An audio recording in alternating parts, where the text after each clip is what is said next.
Hello student, आज हम start करेंगे क्लास 10th एनसीईआरटी बोर्ड से चैप्टर 1, जो कि चैप्टर 1 हमारा है रियल नंबर। और रियल नंबर के बारे में बच्चों आप लोगों ने पहले भी पढ़ा है प्रीवियस क्लासेस में, लेकिन जो सबसे बड़ा डिफरेंस है क्लास 10th के रियल नंबर और प्रीवियस क्लासेस में आप लोगों ने रियल नंबर्स को आप लोगों ने हो सकता है कि नंबर लाइन पे रिप्रेजेंट करना सीखा हो, कुछ उसमें रेशनल नंबर्स इरेशनल नंबर्स की सिंप्लीफाई वाले क्वेश्चन होंगे, उस टाइप के क्वेश्चंस को आप लोगों ने किया होगा।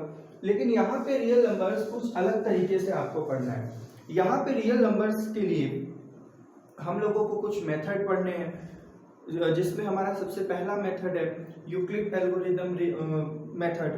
इस मेथड से हम लोग एचसीएफ फाइंड करना सीखेंगे और फिर उसके बाद आगे प्राइम फैक्टराइजेशन पढ़ेंगे।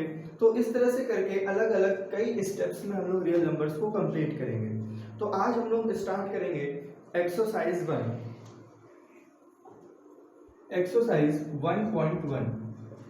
और एक्सरसाइज 1.1 में सबसे पहली चीज जो हम लोग को पढ़नी है वो पढ़नी है यूक्लिड एल्गोरिदम मेथड।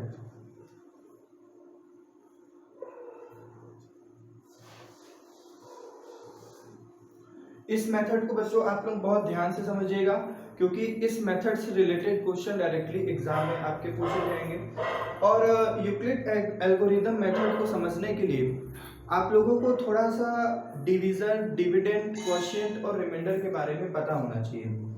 सबको पता होगा, लेकिन फिर भी कुछ समझ लेते हैं क्या होता है। अगर मान लीजिए हम कोई एक सिंपल डिवाइड कर रहे हैं, फॉर एग्जांपल अगर हम लोग 9 को 2 से डिवाइड कर रहे होते हैं, तो अगर हम 2 से इसे डिवाइड करेंगे तो 2 4 8 और 1 हमारा ये रिमाइंडर है। ठीक है, तो आप लोगों को पता होना चाहिए ये 1 हमारा रिमाइंडर होता है, ये 4 हमारा क्या होगा, 4 हमारा क्वोशिएंट होगा, 9 हमारा क्या होगा, 9 हमारा डिविजर होगा और ये 2 हमारा डिविडेंड होगा। ठीक है, तो एक चीज यहां से अगर कंक्लूजन एक हम निकालें तो कंक्लूजन क्या मिलता है हमें कि अगर हम लोग डिविडेंड का मल्टीप्लाई क्वोशिएंट के साथ कर दें, मतलब 2 4 8 और फिर उसमें रिमाइंडर प्लस कर दें मतलब 9, तो हमें क्या मिल जाएगा, डिविजर मिल जाएगा। ठीक है, तो यहां से एक कंक्लूजन हम ये लिख सकते हैं, जो हमारा डिविडेंड होगा वो क्या होगा, divisor multiply by quotient plus remainder. ठीक है,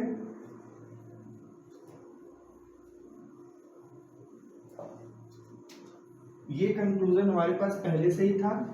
डिविडेंड क्या होता है, divisor multiply by quotient plus remainder के इक्वल होता है। तो आखिर इनका काम यूक्लिड एल्गोरिदम मेथड में कैसे है या क्यों है। तो बच्चों अगर हम लोग ये समझ रहे हैं कि dividend is equal to divisor multiply by quotient plus remainder होता है, तो एज इट एज हम कह सकते हैं सेम, इसको एक फॉर्मूले के रूप में समझ सकते हैं कि यही एक सेम यही फॉर्मूला ही क्या है, हमारा यूक्लिड एल्गोरिदम मेथड होता है। बस डिफरेंस क्या होता है कि यूक्लिड एल्गोरिदम मेथड के लिए हमें बोला जाता है कि a is equal to b multiply by q plus r।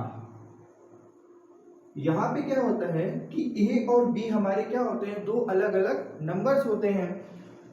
Multiply by q, और q तो हमारा वही क्वोशिएंट होगा और r क्या होगा, रिमाइंडर होगा। तो यूक्लिड एल्गोरिदम मेथड के लिए हमारा ये फॉर्मूला होता है a is equal to b multiply by q plus r। अब इसमें जो सबसे इंपॉर्टेंट चीज समझने वाली है वो क्या समझेंगे हम लोग। फॉर एग्जाम्पल अगर हम एक एग्जांपल से देखें, आखिर यूक्लिड एल्गोरिदम मेथड का यूज क्यों करते हैं, तो सिंपल सी है बात, यूक्लिड एल्गोरिदम मेथड का यूज हम लोग कोई भी दो नंबर हमारे पास होंगे उन दो नंबर्स का हम लोग HCF फाइंड करने के लिए इस मेथड का यूज करते हैं। तो अगर हमें HCF फाइंड करना है तो दो नंबर्स होंगे, और वो दो नंबर्स क्या होंगे, एक होगा हमारा A और एक होगा B। ठीक है, फॉर एग्जाम्पल अगर हम एक क्वेश्चन से समझते हैं, अगर हमारे पास है 130 एंड 10, ठीक है, हमारे पास ये दो नंबर्स हो गए 130 एंड 10। अगर हमसे पूछा जाए कि 130 और 10 का HCF क्या होगा, तो हमारे पास दो मेथड अवेलेबल है। हम क्या करते हैं, इन दोनों का फैक्टर करते हैं, और फैक्टर करने के बाद चीजें कॉमन निकालते हैं, नंबर्स कॉमन निकालते हैं। तो जितने भी हमारे हाईएस्ट कॉमन नंबर्स होते हैं वही हमारे क्या हो जाते हैं, HCF हो जाते हैं। लेकिन यहाँ पे आप लोगों को HCF करने को बोला जाएगा, लेकिन साथ ही साथ एक कंडीशन अप्लाई होगी। कंडीशन क्या होगी, कंडीशन ये होगी कि हमें यूक्लिड एल्गोरिथम मेथड से ही उस क्वेश्चन का HCF फाइंड करना है। तो अगर यूक्लिड एल्गोरिथम मेथड से फॉर एग्जांपल अगर हमें इस क्वेश्चन को करना है, तो पहले दो तरीके से इस क्वेश्चन को समझते हैं। पहले एक नॉर्मल मेथड, जो फैक्टराइज मेथड हम लोगों ने पहले पढ़ा हुआ है, उससे करते हैं। सॉल्यूशन की तरफ अगर हम बढ़ते हैं तो 130 का क्या करेंगे, यहाँ पे फैक्टर करेंगे। तो क्या होगा, सिंपल हम उसका एलसीएम करते हैं। तो 130 का अगर एलसीएम करेंगे तो 2 से डिवाइड होगा, कितने टाइम्स होगा, 6 टाइम्स में होगा। यहाँ 1 10 हो जाएगा, 2 5 10, ठीक है। अब यह 2 से होगा नहीं, 3 से नहीं होगा, तो सीधा किससे करेंगे हम इसको, 5 से करते हैं। 5 1 5, 5 3 15 और फिर 13 से। तो 130 का हमारा फैक्टराइज क्या हो गया, 2 मल्टीप्लाई बाई 5 मल्टीप्लाई बाई 13, और फिर उसके बाद क्या था हमारे पास, 10 था। तो 10 का फैक्टराइज सबको पता है, 2 मल्टीप्लाई बाई 5 ही होता है। तो अब यहाँ पे हम क्या करते हैं, कॉमन निकालते हैं। तो यहाँ पे 2 कॉमन मिला, यहाँ पे 5 कॉमन मिला, तो क्या हो जाएगा यहाँ से हमारा कॉमन फैक्टर होगा 2 मल्टीप्लाई बाई 5, और 2 मल्टीप्लाई बाई 5 अगर हम 5 से 2 में मल्टीप्लाई कर दें तो आ जाएगा 10। तो इसका मतलब यहाँ से हमारा जो HCF होगा वो कितना आ जाएगा, HCF 10 मिल जाएगा। लेकिन इसी क्वेश्चन को आप लोगों को बोला क्या जाएगा, आपको इसी क्वेश्चन को करना है यूक्लिड एल्गोरिथम मेथड से। चलिए एग्जांपल से ही समझते हैं कि इसी क्वेश्चन को हम लोग यूक्लिड एल्गोरिथम मेथड से कैसे कर सकते हैं। हमारे पास ये फॉर्मूला अवेलेबल है, सेम A एंड B, ये कोई दो नंबर्स होंगे हमारे। अब जब ये दो नंबर्स होंगे, अच्छा एक चीज यहाँ पे बहुत जरूरी चीज ध्यान रखने वाली क्या है कि अगर हमारे पास कोई नंबर 130 या 10 लिखा हुआ है, फॉर एग्जांपल कुछ नंबर्स हम लेते हैं, जैसे हमने लिखा 10, 20। अगर ये दो नंबर्स हमारे पास लिखे हैं तो इसकी क्या गारंटी है कि हमारी A की वैल्यू 10 होगी या B की वैल्यू 10 होगी। तो आपको ये पहचानना बहुत जरूरी है, या ये कंफ्यूजन मत रखिएगा कि हम किसी भी नंबर को 10 ले लें, या A की वैल्यू 10 ले लें, या B की वैल्यू 10 को ले लें। ऐसा बिल्कुल नहीं होना चाहिए। आपको पता होना चाहिए कि A की हमारी कौन सी वैल्यू फिक्स है और B की कौन सी है। तो ये जानने के लिए हम कंपैरिजन करते हैं। कंपैरिजन क्या करते हैं, हम ये फाइंड करते हैं कि आखिर कौन सा नंबर ग्रेटर है और कौन सा स्मॉल। तो यहाँ पे जो हमारा ग्रेटर नंबर होता है वो होती है हमारी वैल्यू A की, ठीक है। तो यहाँ पे A की वैल्यू इस क्वेश्चन के अकॉर्डिंग कितनी हो जाएगी, A की वैल्यू होगी 20 और B की वैल्यू कितनी हो जाएगी 10। तो इस तरह से आप समझ गए होंगे। यहाँ पे हमें, अगर हम इस क्वेश्चन को सॉल्व कर रहे हैं, क्वेश्चन यहाँ पे फिर से लिख देते हैं। क्वेश्चन क्या था कि हमें HCF फाइंड करना था, किसका HCF फाइंड करना था, 130, 10 का। ये था हमारे पास क्वेश्चन। तो यूक्लिड एल्गोरिथम से करने के लिए हम सबसे पहले अगर हम सॉल्यूशन की तरफ ध्यान दें तो सॉल्यूशन क्या होगा हमारा, सबसे पहले हम देखेंगे आखिर हमारी A की कौन सी वैल्यू है और B की क्या वैल्यू है, ठीक है। तो यहाँ से A की वैल्यू क्या निकाल लेंगे हम, बड़ी वाली वैल्यू क्या होगी, A की वैल्यू होगी। तो ये लिख सकते हैं A is equal to 130 and B is equal to 10, ठीक है। देन आफ्टर हम क्या करेंगे, इन वैल्यूज को A और B की जगह पे पुट करते हैं, ठीक है। चलिए एक बार और लिख लेते हैं, फॉर्मूला क्या है, a is equal to b multiply by q plus r. ठीक है, a की जगह पे पुट करें तो a की वैल्यू कितनी हो जाएगी 130 और b की वैल्यू यहाँ पे क्या है 10 मल्टीप्लाई बाई क्यू। अब यहाँ पे ये सबसे बड़ा सवाल है कि आखिर ये क्यों है या क्यों की वैल्यू क्या रखी जाए। तो बिल्कुल छोटा सा यहाँ पे समस्या ये आ रही है कि आखिर Q और R की वैल्यू क्या रख दिया जाए कि अगर हम इस राइट हैंड को सॉल्व करें तो हमें ये लेफ्ट हैंड मिल जाए। तो सिंपल सी बात है। अब यहाँ पे कुछ बच्चों के मन में सवाल ये आ रहा होगा कि आखिर हम ये कैसे डिसाइड कर लें कि 10 में क्या मल्टीप्लाई कर दें कि कुछ नंबर्स मिले हमें और फिर उस नंबर में क्या प्लस कर दें कि 130 मिल जाए। तो वैसे तो बहुत इजी हो सकता है या इसके कह सकते हैं कई सारे आंसर हो सकते हैं।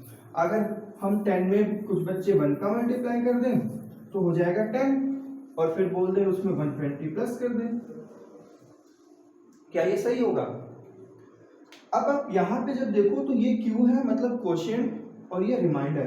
तो इसमें सबसे बड़ी चीज क्या आती है कि हमारा जो रिमाइंडर होता है वो क्वोशिएंट, अच्छा सॉरी, यहाँ पे रिमाइंडर जो है 120 है। इसका मतलब क्या हुआ कि रिमाइंडर जो होता है वो हमारा डिवीजर से बड़ा नहीं होना चाहिए, डिवीजर से हमेशा छोटा होना चाहिए। आपने डिवाइड में ये चीजें पढ़ी होंगी। फॉर एग्जांपल अगर हम 130 को 10 से डिवाइड करेंगे तो कितने टाइम से करेंगे? पहले 1 टाइम इसमें होगा तो 10 और फिर उसके बाद यहाँ क्या हो जाएगा 30, तो फिर 10 से करेंगे इसको 3 टाइम्स में, तो यहाँ से हमें क्या मिल गया क्वोशिएंट 13। तो अब क्या कर सकते हैं हम इस 13 को यहाँ पे पुट कर सकते हैं। ये भी एक मेथड हो सकता है आपके लिए नंबर फाइंड करने के लिए।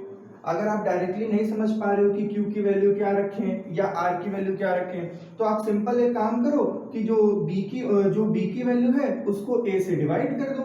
डिवाइड करने पे जो क्वोशिएंट मिले वही आपका क्वोशिएंट हो जाएगा और जो रिमाइंडर मिले वही रिमाइंडर हो जाएगा। तो हमें यहाँ पे क्या मिला? क्वोशिएंट मेरा क्वोशिएंट कितना था 13, तो 13 10 का कितना हो जाएगा 130 और फिर रिमाइंडर कितना था हमारा यहाँ पे? रिमाइंडर तो वैसे कुछ दिख नहीं रहा है क्योंकि ये तो पहले से ही 130 के इक्वल हो गया। तो क्या विदाउट रिमाइंडर ये चीजें पॉसिबल है?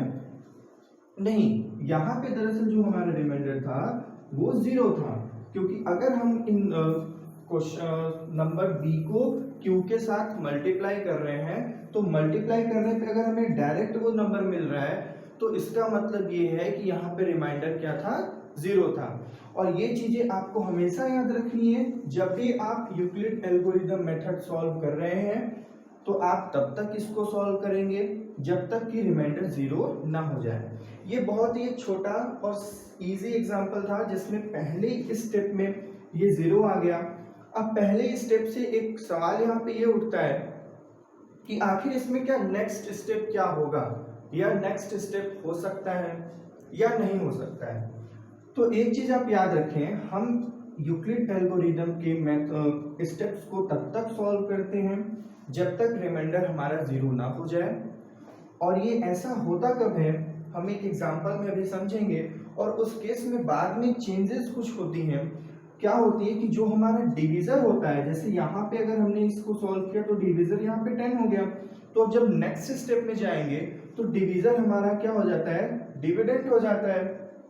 तो अब अगर डिवीजर डिविडेंड हो गया तो डिवीजर की जगह पे क्या आएगा?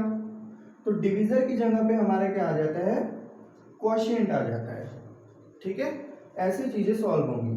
और फिर लास्ट में जब ये रिमाइंडर 0 आ जाता है तो जो लास्ट वाला हमारा डिवीजर होता है वही हमारा क्या होता है? आंसर होता है। तो यहां से HCF हमें क्या मिलेगा? 10। ठीक है, आप देख सकते हो चाहे इस मेथड से करो चाहे इस मेथड से करो, लेकिन आपको 10th में एग्जाम में डायरेक्टली यूक्लिड एल्गोरिथम मेथड से करना होगा। तो एक ये बहुत ही छोटा सा एग्जाम्पल है, इसको आप बार बार 1-2 बार लगा के समझ लीजिएगा, क्योंकि इससे कुछ स्टेप्स इसमें कुछ ऐसे होते हैं जो आपको थोड़ा कंफ्यूज करेंगे। 1-2 क्वेश्चन का प्रैक्टिस करेंगे, बहुत आसानी से सीख जाएंगे। आप इसे नोट करिए और आगे हम लोग क्या करेंगे, कुछ 1-2 और एग्जाम्पल समझते हैं, फिर देखते हैं डायरेक्टली और पॉसिबल हो सकेगा तो आज हम लोग एक्सरसाइज 1.1 भी सॉल्व करेंगे। चलिए बच्चों, अब हम लोग क्वेश्चन की तरफ बढ़ते हैं। क्या है हमारा पहला question? Find the HCF of using Euclid division method. अब इस क्वेश्चन, ये आपके एक्सरसाइज 1.1 का पहला क्वेश्चन है और इस पहले क्वेश्चन में आप लोगों को यूक्लिड डिवीजन मेथड का यूज करके 135 एंड 225 का एचसीएफ फाइंड करना है। ठीक है, आप लोगों को सबसे पहला काम क्या होगा? सॉल्यूशन में हम लोग आएंगे। सॉल्यूशन में बढ़ने से पहले एक चीज आप लोग समझने जरा। हमारे पास फॉर्मूला था a is equal to b multiply by q plus r. ठीक है, एक स्टेप यहाँ पे आप लोग याद रखें, हमने अभी बताया था कि जब नेक्स्ट स्टेप में हम लोग आएंगे, अगर r 0 नहीं है तो उस केस में क्या होता है कि जो हमारा b होता है, ये मतलब b के जो भी नंबर हमारा प्रेजेंट होगा वो चेंज हो जाता है a की जगह पे, मतलब b रिप्लेस हो जाता है a की जगह पे, और जो r होता है हमारा, मतलब जो रिमाइंडर होता है वो आ जाता है b की जगह पे। तो ये बात आप हमेशा याद रखें। ठीक है, चलिए अब क्वेश्चन समझते हैं, सॉल्यूशन की तरफ बढ़ते हैं। हमारा क्वेश्चन है 135 एंड 225। यहाँ पे सबसे पहले a की वैल्यू, अब कुछ लोग सबसे पहले 135 देखें तो हो सकता है मन में 135 a की वैल्यू आ जाए, लेकिन आप लोगों को इससे सतर्क रहना है। क्या होगा a की वैल्यू? a की वैल्यू हमारी होगी 225 और b की वैल्यू कितनी हो जाएगी? 135। ठीक है, अब हमें क्या करना है? फॉर्मूला लिखना है। फॉर्मूला क्या है हमारे पास? a is equal to b multiply by q plus r. ठीक, नेक्स्ट स्टेप क्या होगा? a की जगह पे a की वैल्यू पुट करेंगे और b की जगह पे b की वैल्यू। तो a की वैल्यू कितनी होगी? 225, b की वैल्यू 135 मल्टीप्लाई बाई q। यहाँ पे सबसे बड़ा सवाल आता है, आखिर क्वोशिएंट हम क्या ले लें? तो अगर आप लोग देख सकते हो कि यहाँ पे 135 है, यहाँ 225, अगर हम लोग 1 से मल्टीप्लाई करेंगे तो 135 होगा, और अगर 2 से कर देंगे तो ये 270 हो जाएगा, मतलब 225 से ज्यादा। तो या तो आप लोग वही डिवीजन मेथड कर लो, डिवाइड करके, मतलब 135 को 225 से डिवाइड कर लो, देख लो क्वोशिएंट कितना आ रहा है, रिमाइंडर कितना आ रहा है। तो क्वोशिएंट की जगह पे क्वोशिएंट लिख दो और रिमाइंडर की जगह पे रिमाइंडर। और अगर ऐसा नहीं है, आप यहाँ पे देख सकते हो कि अगर हम 1 से मल्टीप्लाई कर दें तो हमारे पास 135 ऑलरेडी हो चुका है। फिर क्या कर दो, उसको 225 से इसको माइनस कर दो, तो कितना आ जाएगा? ये 90 आ जाएगा।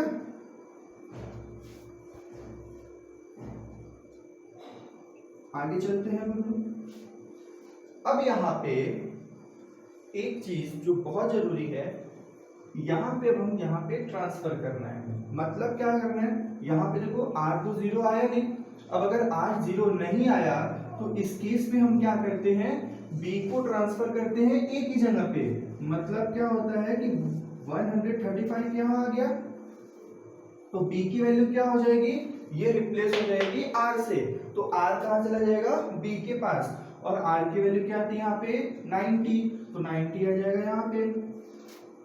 अब फिर से वही सिस्टम हमें करना है, क्वोशिएंट कुछ लेना है और रिमाइंडर कुछ लेना है और उसको 135 के इक्वल लाना है।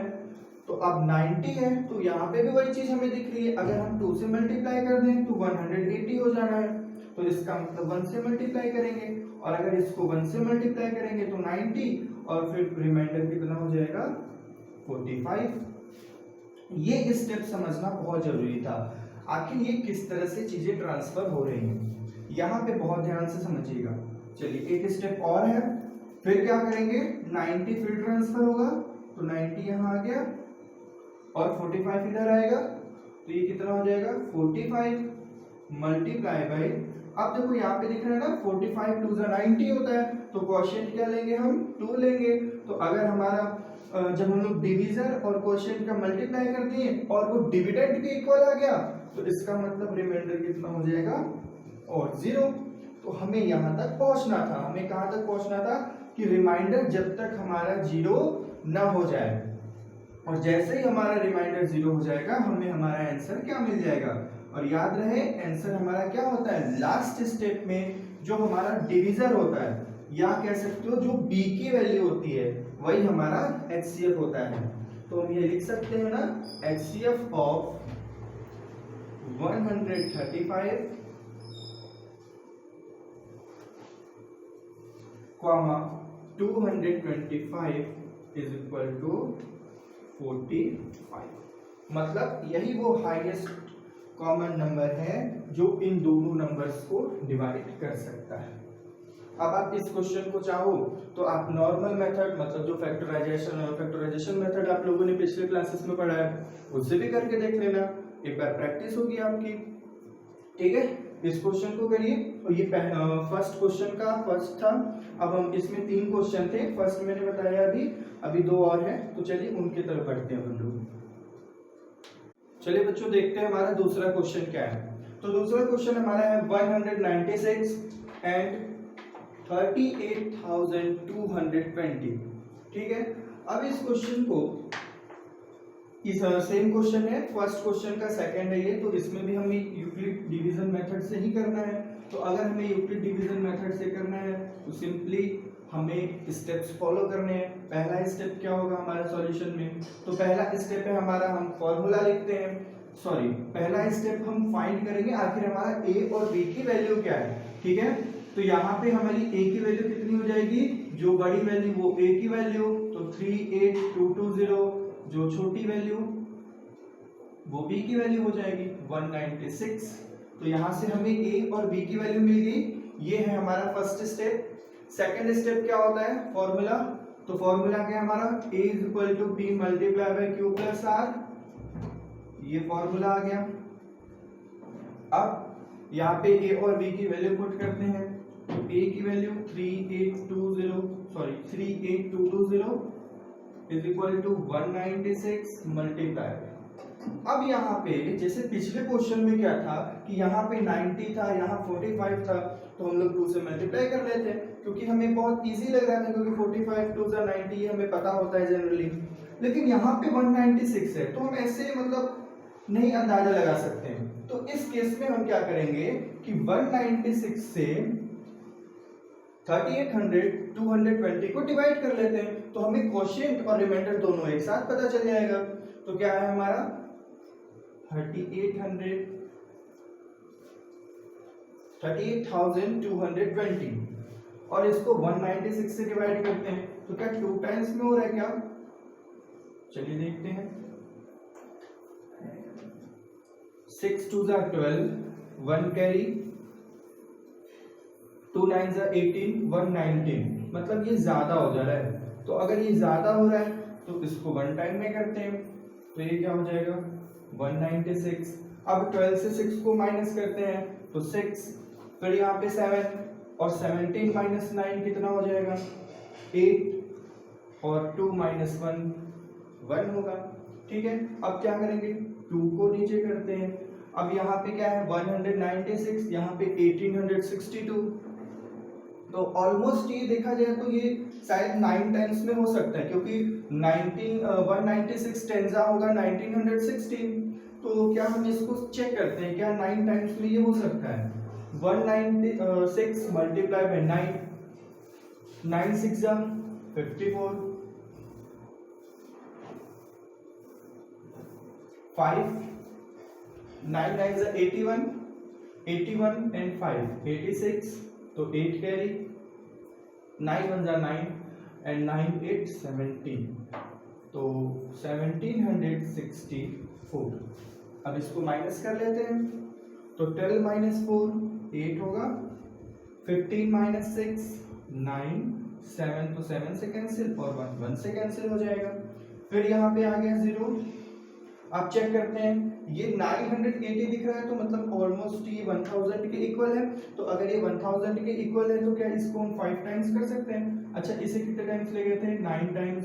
अब इसे चेक कर लेते हैं क्या ये 5 टाइम्स हो सकता है। तो 196 मल्टीप्लाई बाय 5 कर लेते हैं, 5 6 * 30, तो 3 कैरी होगा, 5 9 जा 45, 45 3 48, 4 कैरी होगा और 5 1 जा 5, 5 4 9 मीन्स 980। ये कितने टाइम्स हो गया? 195 टाइम्स।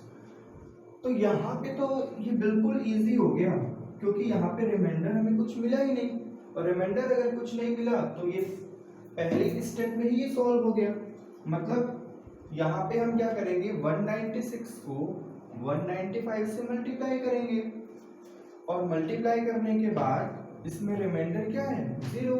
अगर ये डायरेक्टली ये हमें इक्वल मिल जाता है तो उस केस में हमारा HCF क्या हो जाता है? जो b की वैल्यू होती है, तो यहाँ पे हम कह सकते हैं ना इन दोनों का HCF, या इस तरह से अगर आप एक छोटा सा स्टेटमेंट देना चाहते हो तो आप ऐसे लिख सकते हो, therefore the HCF of 196 and 38,220 is 196। ये क्या हो जाएगा? हमारा आंसर हो जाएगा। ठीक है, चलिए बच्चों बढ़ते हैं अपने अगले क्वेश्चन की तरफ। अगला क्वेश्चन क्या है हमारा? 867 एंड 225।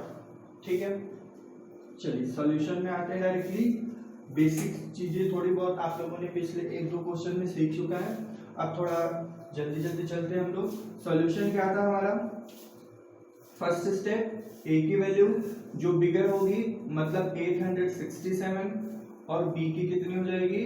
255। ठीक है, देन हमारा क्या होगा? Formula a = b multiply by q plus r। ठीक है, अब यहाँ पे a की वैल्यू पुट करते हैं, a कितना हो जाएगा? 867, b की वैल्यू 255 और q की वैल्यू यहाँ पे हमें पता करनी है। ठीक है, यहाँ पे भी थोड़े बड़े नंबर दिख रहे हैं, और अगर बड़े नंबर दिख रहे हैं तो उस केस में हम क्या करते हैं? डिवाइड रूल अपनाते हैं। 867 255 को डिवाइड करो।